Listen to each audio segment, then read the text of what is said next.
Bonjour à tous pour cette deuxième vidéo de la série à la découverte de l'IA. Alors nous avons vu dans la première vidéo toutes les notions importantes autour de l'IA, donc toutes les notions générales qui étaient nécessaires pour pouvoir aller plus loin. Maintenant, il est temps d'aller approfondir tout cela et de voir comment marche précisément une IA. Alors nous allons commencer par voir un petit peu le LLM, le SLM, faire des petits rappels pour voir ce que c'est.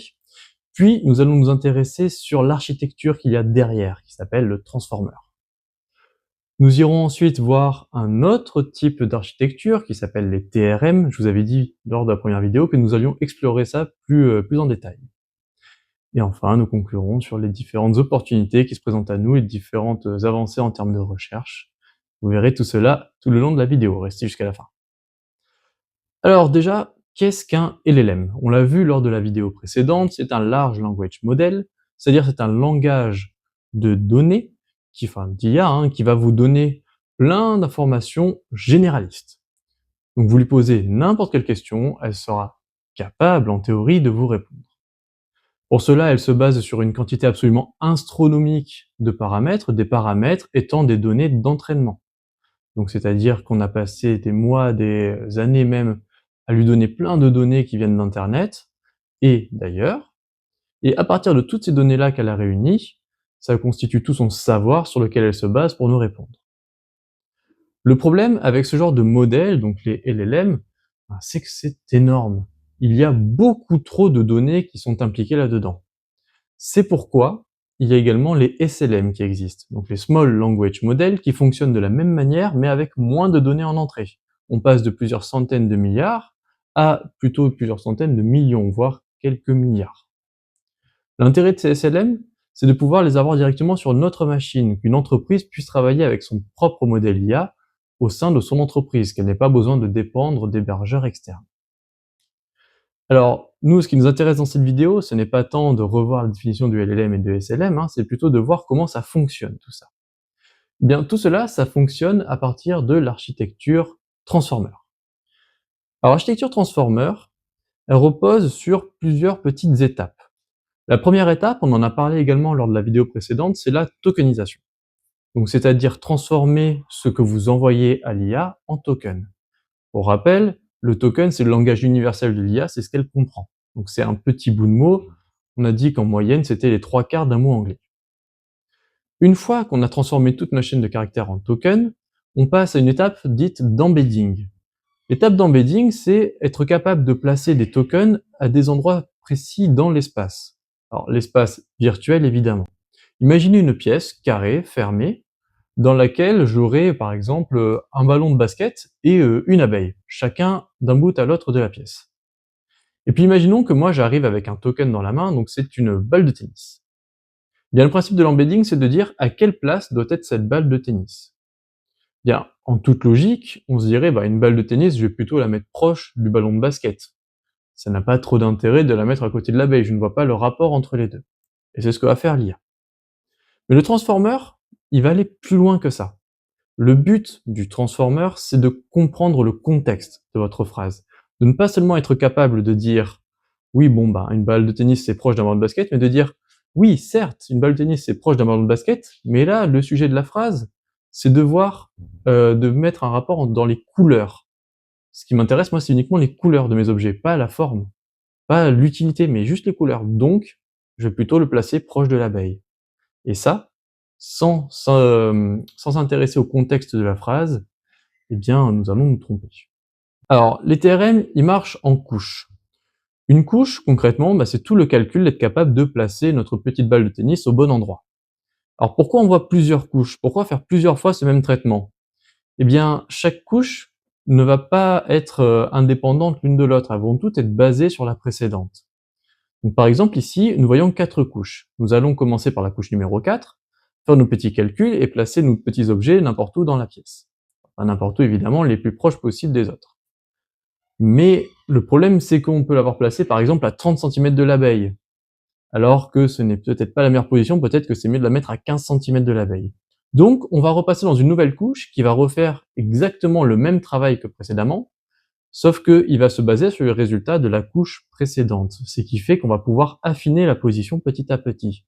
Donc par exemple, la couche 4 va passer de 30 on va la placer à 30 centimètres, la couche 3 va placer de 30 à 15, puis on va placer à 10, puis en fait on va mettre un petit peu plus en diagonale, et cetera.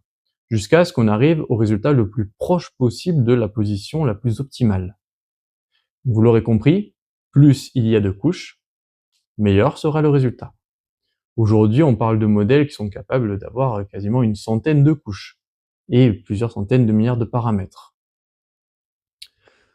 Alors, comment ils font concrètement pour comprendre qu'un mot, il a cet intérêt-là dans ce contexte-là? Eh bien ça, c'est grâce à un mécanisme embarqué dans, toujours le transformer, hein, qui s'appelle le mécanisme d'attention. Concrètement, imaginons une phrase. Ici, l'animal n'a pas traversé la rue parce qu'il était trop fatigué. Bien, prenons le mot animal. Le mot animal, on va lui assigner 3 valeurs hyper importantes, qui sont la query, la key et la value. Vous voyez ici le Q, le K et le V.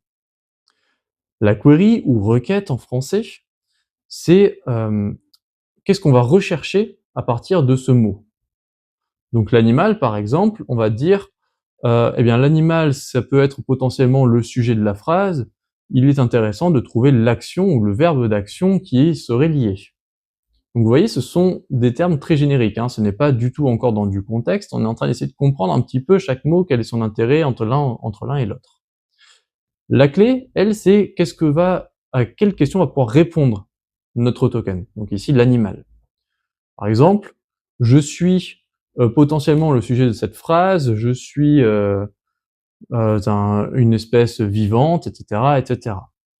Et la valeur, elle, c'est toute l'information qu'on récupère lorsque l'on souhaite la récupérer. Donc ce n'est pas juste le mot animal, hein, c'est vraiment là on récupère, je suis une espèce vivante, je suis le sujet de cette phrase, je peux être fatigué et je n'ai pas envie de traverser la rue, etc., etc.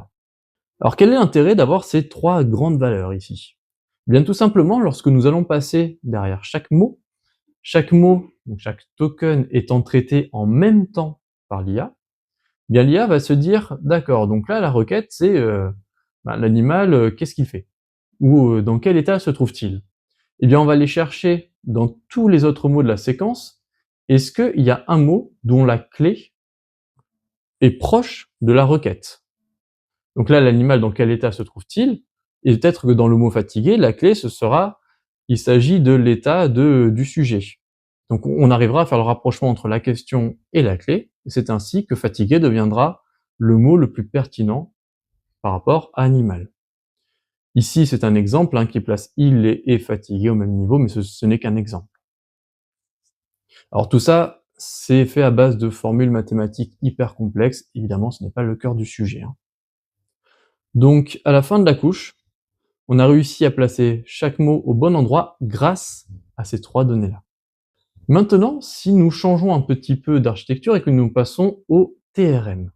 Les TRM, pour Tiny Recursive Model, eux, ils ne fonctionnent pas du tout pareil. Vous l'aurez compris, hein, le transformer, c'est ce qui est utilisé dans à peu près quasiment toutes les IA aujourd'hui, toutes les IA modernes. Mais le TRM, lui, il se dit, ben, les transformers, c'est bien, mais c'est quand même demandeur en ressources, hein. On parle de quand même 82 couches avec plusieurs centaines de milliards de paramètres. Faut une sacrée machine pour réussir à faire tourner cela, hein. Les TRM, eux, leur fonctionnement, c'est de baser sur juste quelques millions de paramètres, ça suffit.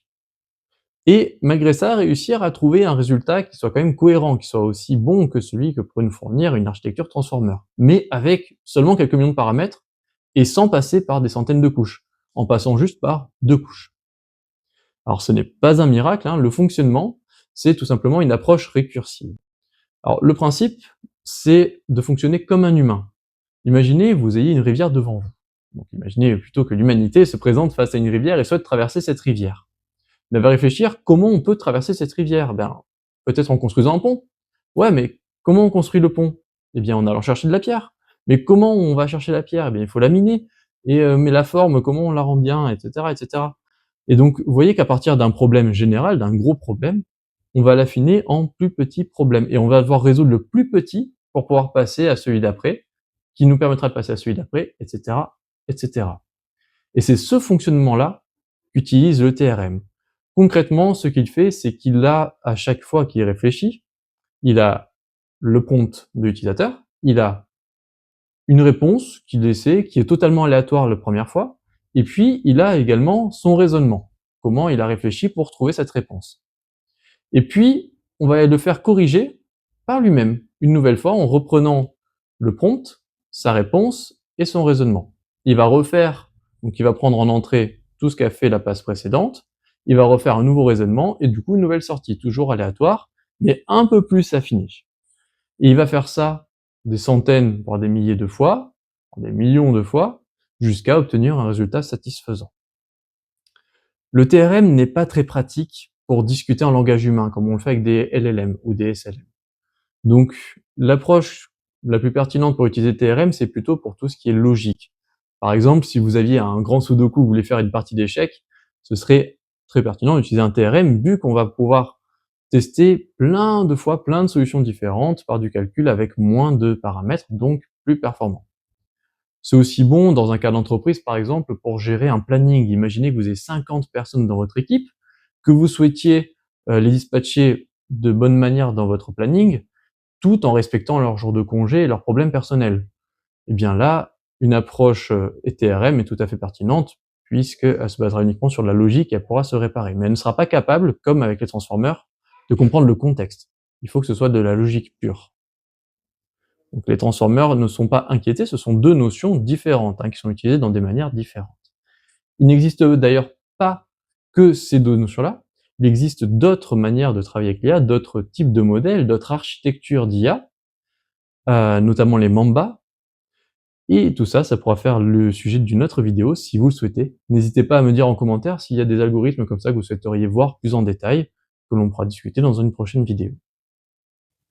Si vous souhaitez devenir développeur web ou que vous êtes passionné par les nouvelles technologies, notamment l'arrivée de l'IA, eh bien sachez qu'on ouvre une nouvelle formation au sein de l'école RISET qui s'appelle Orchestrateur IA. Il s'agit d'une formation diplômante de niveau Bac+2 dans laquelle nous vous apprendrons à développer des applications web par vous-même. On vous y apprendra également à utiliser différents outils que nous met l'IA à disposition pour que vous soyez capable d'optimiser votre travail et d'être efficace. C'est une véritable compétence qui est attendue demain dans les entreprises et qui permettra de vous faire la différence sur le marché. Faites attention, les places sont limitées. Le recrutement se termine en septembre pour cette première promotion. Vous avez toutes les informations de contact dans la description de la vidéo. Exceptionnellement pour cette première formation, nous avons mis en place un système de promotion. Si vous trouvez le code présent dans la vidéo quelque part, je vous laisse bien regarder. Il suffit de nous dire au téléphone le code et vous appliquera la réduction.